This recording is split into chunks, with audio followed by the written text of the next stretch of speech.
Good afternoon or good evening, depending on where you're listening to us from here on this beautiful planet we call Earth. This is Michael Cross here with another edition of Unlock the Door Radio here on UCY TV Productions, where we try to dig just a little bit deeper than the mainstream media when it comes to the analysis of society, psychology, and issues affecting our daily lives. Now, before I get started, I encourage people to check out my website at michaelcross.net, or hey, follow me on Twitter at psychomike777. Now, that little plug done, I would like to share a quote with you that I saw in the UK Daily Mail today. And then I'm just going to ask you, who do you think it's from?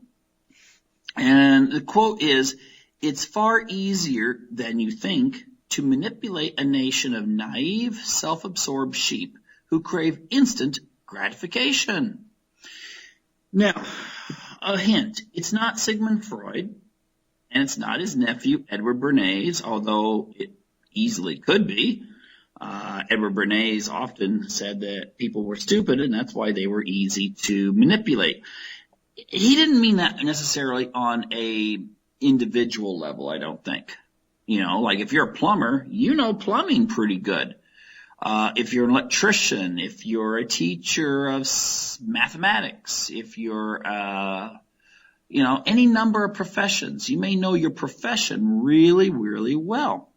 But then again, if we hold this certain Western ideal that we need a educated population in order to have a democratic nation, John F. Kennedy did say the weakest link in the chain of democracy is its least informed member or link. So ultimately, I think to a certain degree this individual may be correct. And I'll go back to that in just a moment. But first I want to read, first of all, let you know who this is. You should look it up. It's in the UK Mail, Daily Mail online, and it was printed the 12th of May, 2016. And essentially it is an article about a new book called The Confessions of Congressman X. Yes, The Confessions of Congressman X. Now, this is reported to be a Democratic congressman who has basically spilt the beans. Okay? He's letting people know how Congress people really work, how they see the population as a whole, and he seems to be somewhat disillusioned by the process. So maybe this is why he decided to create this book. I'm going to read something here for you. There's a whole bunch of quotes, and I would encourage people to go to the article and see what it's all about. And he said this: voters claim they want substance and detailed position papers, but what they really crave are cutesy cat videos, celebrity gossip, top 10 list, reality shows, tabloid tripe, and the next effing Twitter message. And it goes on, the congressman gripes in the book, "I worry about our country's future when critical issues take a backseat to the inane utterings of illiterate athletes and celebrity twits." And then he goes on to say that most of their time spent on fundraising, that often they never even read a bill before they vote on it, or they'll vote a certain way so they can later have the opportunity to vote a different way. But ultimately, it's a game. Now, what I have said on many broadcasts is that there is a relationship between psychopathic traits and successful politicians. And by successful, I mean basically the ones who win. Okay? You could be a politician. You could run for Congress, or you could run for state legislature, year after year after year and lose. And you'd be a politician. I mean, you're someone that's part of the process, but you wouldn't exactly be a successful politician. Now, would you? Okay? Because in politics, winning is what counts. Okay? Nothing else in politics counts. Winning is everything. So a successful politician is one who attains his or her political objectives. And in the next installment of my book series, the Freedom from Conscience book series, when number 5 goes out, it's going to be dealing with this, where our psychopathic heroine winds up being elected to Congress, and how that changes things in her life, and observations that she makes of her colleagues and some of the really dangerous stuff that goes on behind the scenes. Now, the thing is this. I contend that a society that has spiraled to this situation, because I cannot necessarily disagree with him. I can't disagree with a congressman. When I saw a video recently, really, really good analysis of from the artist / journalist Abby Martin, in which she's talking about Hillary Clinton and Hillary Clinton's basically her issues on war and everything. And this is something I think everyone should see, but I looked on YouTube. It had, at the time I saw it, it was not even 30,000 views. Very critical information given in that video. Less than 30,000 views.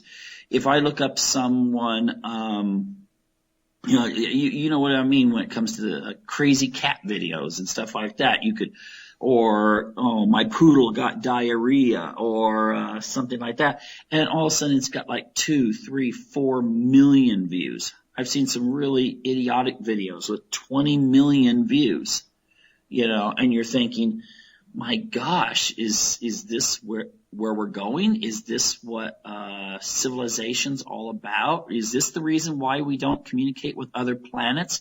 Because at some point these other planets get to this stage, and then it just could become absorbed in trivia and fluff, and they just kind of cease to expand more. I don't know, but the thing is, this is fertile ground for psychopaths, okay, and people with psychopathic traits. And of course, as I said before, I have dealt a lot with politicians and politics and how psychopaths are actually almost bred for the political arena. Now, again, I won't say that all of our politicians are psychopathic, but I think that if you were to go in and you were to give the psychopathic checklist to, I don't know, pass it around during the State of the Union address when you have the Congress and the Senate and the President and a bunch of the advisors and stuff, you'd find that that they would score on a whole much higher than the average population. Okay? I think they would at least the average, my opinion on this, I can't diagnose it, all of them as a whole, is that you'd probably get an average range in the what some people call secondary psychopaths, other people would call borderline psychopaths. People that score not high enough to actually qualify as maybe being psychopathic if they went in and a psychologist actually administered all of the battery of tests that are necessary for a diagnosis, but they would reach far higher than average. So, if we say 30 is the cutoff point in the United States for someone being considered an actual diagnosable psychopath, perhaps, lower in some countries, then I would suspect that you would get between 15 and 25, which ironically is also where most criminals score. That's the criminality score. People that score 5, 4, 6, those are scores that are pretty normal, pretty average. Look it up if you wish. Look up one of those tests. But anyway, let's just say we have people that are psychopathic, and many people have said that psychopaths are like lone wolves. And a lone wolf, of course, is a predator. Okay? And some people will get this image of the wolf in sheep's clothing, that old metaphor of the the wolf that gets away with infiltrating the sheep and ultimately devouring them, because the other sheep see another sheep. They don't see a wolf under those clothes. I would say a society that has gotten to our point right now is simple to manipulate. I mean, Edward Bernays probably would have had a much harder time manipulating the taste and getting people to buy things in the populations in the 1920s when he started out as he would if he were suddenly brought back young and alive today and put into a marketing firm. The more education a person has, of course, the more they feel like, oh, that's not me. You know, it's those people that live in backwards jungles that can be manipulated so easily. However, I would say that the arrogance of believing that you are in some way superior feeds into a somewhat of a false narcissist worldview. And what I mean by false is not a true narcissist, but someone that still shows a lot of the traits. And that makes you far more manipulable. Okay? People can pull your strings. They can tell you how wonderful you are as long as you buy this, or how special you are as long as you vote for this candidate. You see what I mean? It's far easier for politicians to be able to get up and convince a population that they need to adopt a certain policy, be a certain way, vote a certain way, support certain measures, if the population is no longer capable of critical thinking.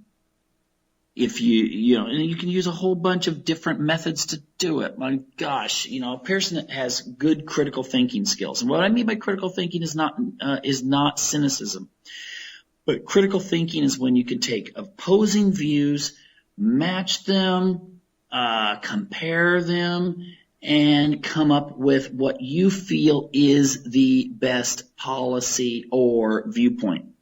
Okay? It's not just sitting there going, oh, I just don't believe anyone, the world sucks, and I just want to whatever, like the robot in the Hitchhiker's Guide to the Galaxy. It doesn't have to be that way.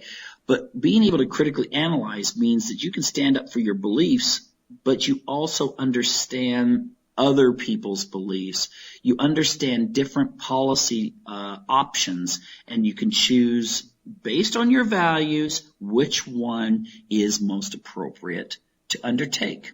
And I think this is a skill that's really being lost in the United States, and maybe even in Western Europe, because it's not being emphasized in the culture. We live in a culture that's really glitzy. It catches your attention. It's designed in such a way that everything is like a soundbite now. Just those few seconds that you know what will be on the news when you say it, and how you can make things bigger than life and sell it to the audience and tell them how much you really care for them. A psychopath is not just someone who can seduce a woman or a man, or either one in a dating situation without really caring about that person. But it also can mean someone who gets up in front of an audience and can do the same exact thing. It reminds me of Edward Bernays. I'm not saying he was a psychopath, but my understanding is, again, father of advertising. He wasn't so good one-on-one, but for groups, he could make them move in whatever direction he wanted them to. Now, politicians are good at that. Okay? Politicians are very, very astute at that, the ones who are successful. And, you can look at certain traits. You can look at the traits that seem to be associated with their being able to be successful at these things. First of all, I would say this. A psychopath does not feel guilt. Okay? They feel, again, I'm going to say this over and over again. A psychopath can feel disappointment over losing an election. A psychopath can feel disappointment over being dumped by their boyfriend or girlfriend. A psychopath could feel bad about failing a test, but they're not going to feel guilty. Okay? Everything is more of a cost-benefit, rational, intellectual way of looking at things. So Again, I said this in my previous show dealing with psychopaths and religion. A psychopath can very much believe the 10 Commandments to be true. The psychopath can actually wind up breaking those commandments. But ultimately, the difference between breaking one of those commandments, if you're a religious psychopath and if you're a religious non-psychopath, is the religious non-psychopath may feel a lot of guilt.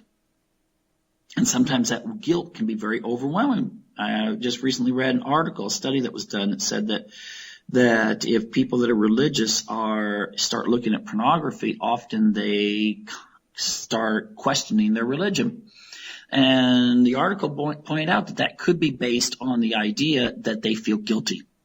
And so the guilt complex has been built up so much in many conservative religions that the only way to deal with it is drop the religion.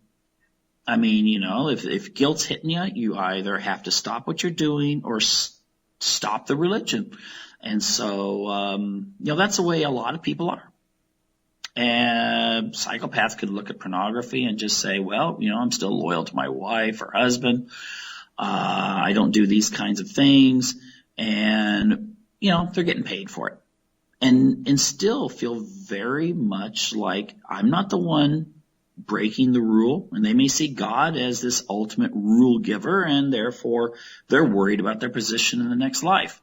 But it's not like this, oh, I feel so bad, I feel so sorrowful, how could I have disappointed God so much and disappointed my parents and that sort of thing. Psychopaths don't care, okay? They can't. Their minds are wired differently.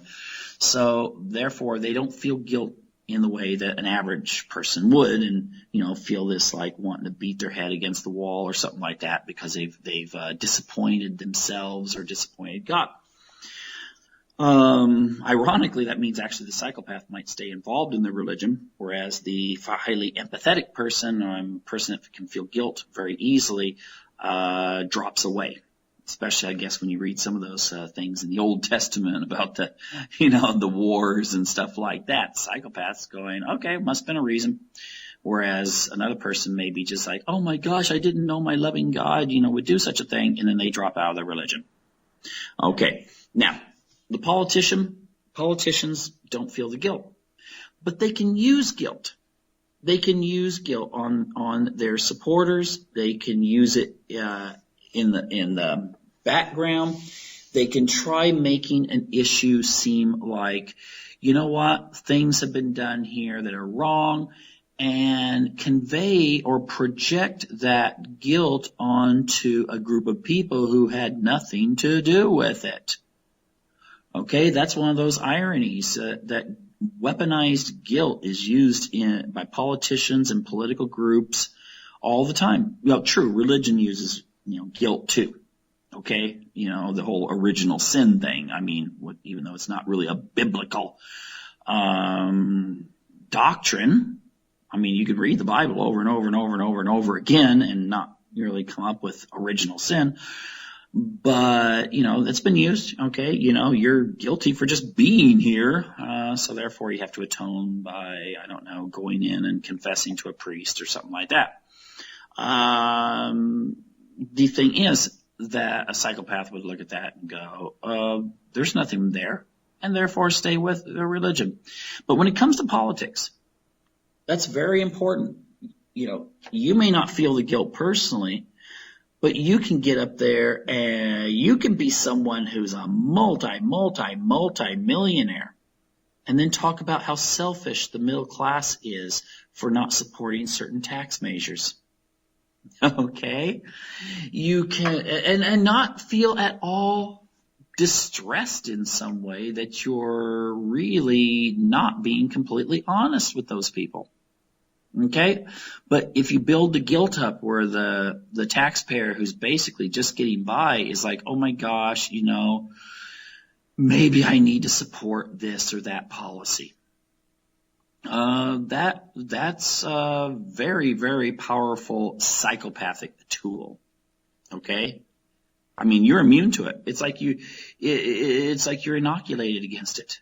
You don't feel the guilt, but the people that are around you can make them feel guilty for not supporting your policy.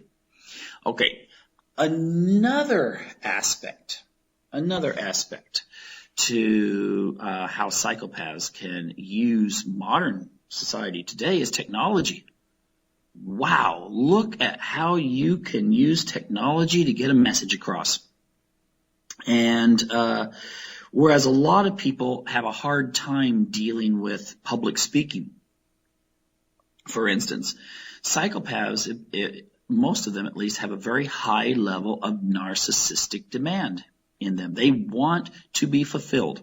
And often that is through stroking the persona that they convey to the public. And so, they don't care if they tweet something out that's really obnoxious and suddenly they're getting attacked for it. Oh, that was unfair. That was really mean. And then they look and see that it's been retweeted 100,000 times and people seem to really like it out in the public. Okay? It doesn't matter to them. But yet you need to have that. A politician can't make it if they're just worried about, how everyone's perceiving them all the time. Okay? They have to kind of have this attitude that they have this, again, a psychopathic trait, this grandiose sense of power and destiny. And that it has to be accomplished. Okay? And if you have a population that's been dumbed down, where you can manipulate them using any number of things, whether it be left-wing fairness type of ideology or right-wing morality and so forth, rhetoric, you don't care if you're a politician. That's why a lot of times politicians can switch really critical core value positions. Okay? They can go from being anti-war to pro-war depending on who's in charge. Okay? They can be the kind of person who says, we cannot be interfering in other countries, till all of a sudden they're in charge and they're saying, let's bomb the heck out of that country until they switch leaders. Okay? That's psychopathic. All right, and then in fairness, there are those who feel that way anyway that aren't psychopaths, but it just comes more naturally to the psychopath. Other ways that it's easy to manipulate is that if people don't have a connection to their past, meaning history, then they have no sense of who they are, why they're here, what got them here, and therefore where they're going. I saw one of these viral videos on Facebook where someone was asking people about World War II. Now, World War II is still very much a central part of our modern life, even though it took place 70 years ago? Because that was the war that got rid of the what was left of the colonial powers. World War I knocked out about 4 major empires. Let me see if it was 4. I think it was. Austro-Hungarian, Russian, Ottoman. Okay, 3. Okay, three major empires destroyed by World War I. By the time you get to World War II, that took out some major colonial powers. I mean, they still existed, but France and England lost a lot of their possessions around the world. So everything started becoming more of a world system. That's where we got the World Bank, IMF, GATT, which eventually turned into WTO. And the sense that we should be writing all of these treaties and trying to come up with new and better ways to cooperate and become interdependent, and this gave birth to globalism in many different manners, especially economic.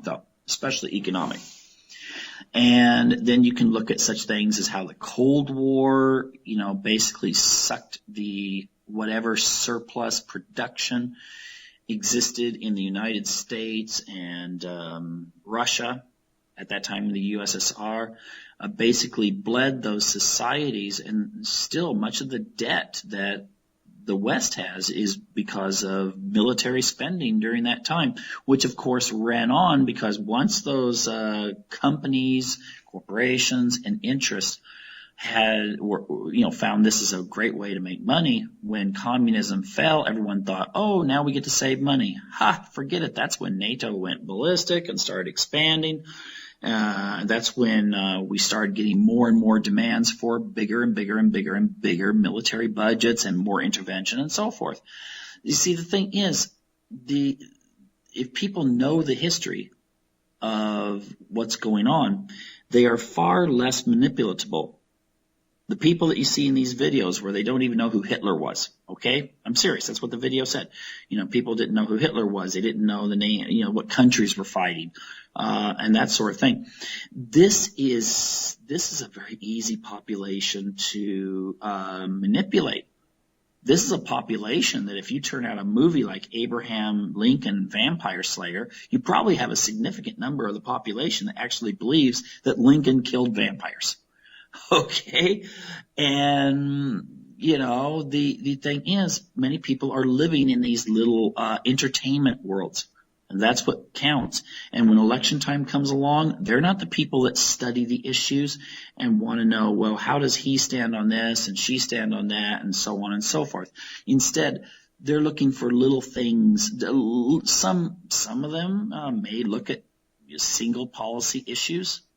Maybe the person owns a gun and they don't want to lose that right to protect themselves. So therefore, they find out, they get some sort of advertisement saying, did you know Hillary wants to take your guns away or something like that.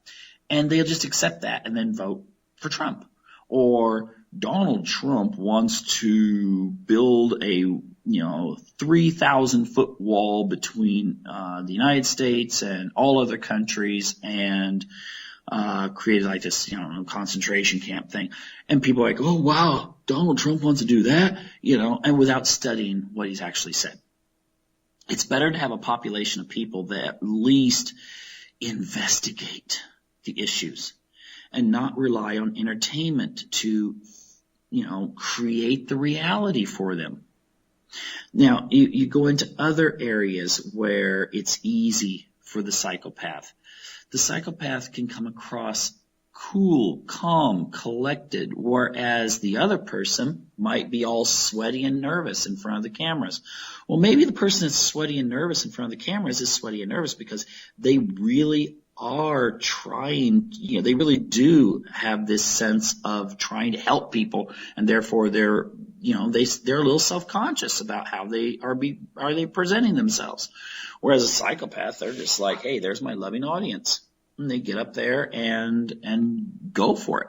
See, the psychopath has fearless dominance, which is a very, very good trait to have when it comes to success in business, when it comes to success in law, when it comes to success in financial markets, and when it comes to success in politics. So with that fearless dominance, humans are programmed instinctively to want to follow people like that, because we want a leader who says we can do it versus a leader who would get up and say, well, there's about a 50% chance we'll die doing this, but we'll give it our all. Okay, no one's going to follow that guy into battle. All right? We have been bred to follow the people who have confidence, who present a sense of destiny to the population. And it may be that politician's view of what that destiny should be. But with modern technology and mass communications nowadays, we don't not even mention the power of the federal government. It's possible to then create this desired destiny amongst a population that's highly, analytical and knows the past and knows what's going on politically. It's a little harder to convince them. But people that think they know all of these things and instead live in this fantasy world the congressman I mentioned before is talking about, TV and social media, it's going to be much easier to manipulate them and show more of that dominance. And that's what people will remember. And then, of course, a lot of times psychopathy feeds upon other psychopathy. So sometimes the psychopath will not admire someone who is perceived as weak. They may admire other people who have also had this fearless dominance. And so they often work in conjunction with each other to build each other up, even though that may not be for the best of the people. And I think that if we take a look at the war issues, think about the irony here. You just think about the irony. Military people are taken from, it's usually the lower middle class, okay? Not the super poor, not the elite, but, kind of the people whose parents go to work every day. They have a nice, modest home in the suburbs, car, that sort of thing. And they have to follow whatever they're told to do. And, even though they may disagree with it, they are still instructed to do it. And for them to get those instructions, you have to convince a population that for some reason, whether it's out of fear, oh no, they're going to get us if we don't, get rid of our freedoms, or if we don't go attack this country here. The Twin Towers come down, then we got to go attack Iraq. Well, wait a minute. Let's ask, were there any Iraqis involved in 9/11? No, there weren't. In fact, Saddam Hussein was very opposed to those kinds of elements within the Middle East that were behind this sort of thing. But if you can convince people, okay, or if you can get up in front of the people and kind of make it sound like NATO's making you go and, take out Libya, and then later after people say, hey, wait a minute, that may have been a huge mistake. And then you can say, well, I think it was those Europeans that kind of forced our hands into having to go in there and doing it. See, shirking the responsibility, pushing it onto someone. And then the media, journalists is one of the top 10 occupations that attract psychopaths. I assume, people that have high psychopathic traits. So the media comes along and says nothing. Or if they write an article, it's written in such a way that's more confusing. It doesn't get to the point. It doesn't analyze. I've had people from other countries tell me that I look at, very prestigious corporate newspapers, and I see these articles, and it's like, there's no analysis. It's just, just some kind of randomly thrown in information, but there's no analysis. It's just kind of incomplete. It's like reading an anatomy book before you go in for a surgery. Well, you don't know how that body really works. You just know where the parts are. And that's the way modern journalism seems to work now. And of course, if that's the way it's going to work, then that is what we're going to get. We're going to get psychopaths who's going to come along and say, oh, we need to go do this. And people that before were, in their tie-dye t-shirts and, holding peace signs, suddenly are like, yeah, let's go use our military might to change things over there, even though they don't even know where over there is. So ultimately, I think that what this congressman is saying about a manipulable population that doesn't know how the process really works, but yet they go and vote, and then they just kind of, many of them just shut off until the next election comes by, and then, people spend, millions and millions, billions of dollars now on advertising, because advertising's to sway the people that don't know anything about the process. Okay, the advertising is not going to change a person from a Trump supporter to a Hillary supporter, or a Hillary supporter to a Trump supporter, those that really know their candidates. It's designed to change the person who's just kind of like, well, there's an election coming up, and I've heard a few things from this person here and this one here, and then this one cute commercial comes on. It's like, wow, yeah, I think I'm going to vote for her. Or, something like that. So ultimately,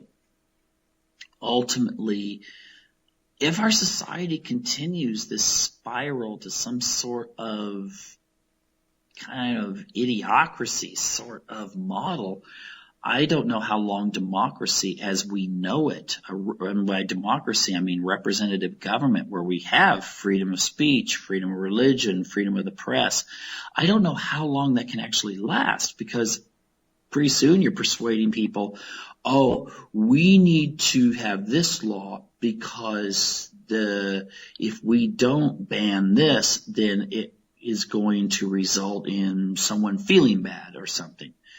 Well, the problem is that if you start chopping away at speech, press, I'd say gun rights, but religion, pretty soon you won't have that. So ultimately, we need to try to turn this around. This congressman's warnings should be spread.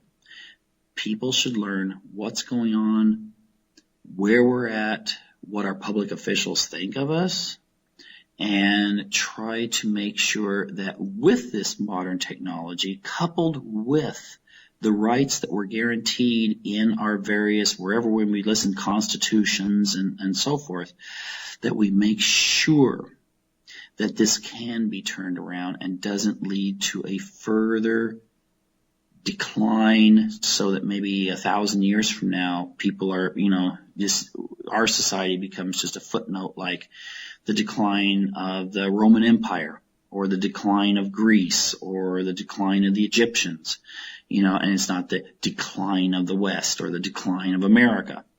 Okay? Very important. We're at a crossroads. That crossroads, is going to depend on, the direction that we choose, what we value, and what we strive for and encourage in our homes, in our churches, synagogues, communities, and nation as a whole. What I